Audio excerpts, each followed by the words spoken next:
Giá xăng dầu tại kỳ điều hành hôm nay 27 tháng 11 được điều chỉnh giảm mạnh, có loại giảm hơn 1.000 đồng một lít.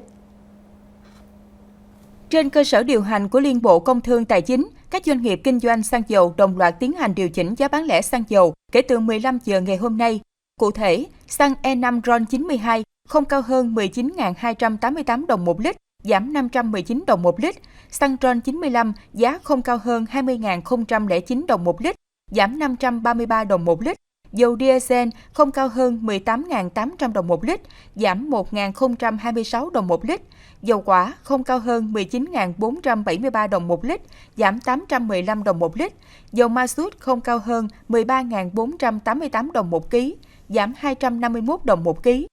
Cũng giống như các kỳ điều hành trước, tại kỳ điều hành hôm nay, Liên Bộ Công Thương Tài chính vẫn không trích lập, không chi sử dụng quỹ bình ổn giá đối với các mặt hàng xăng dầu.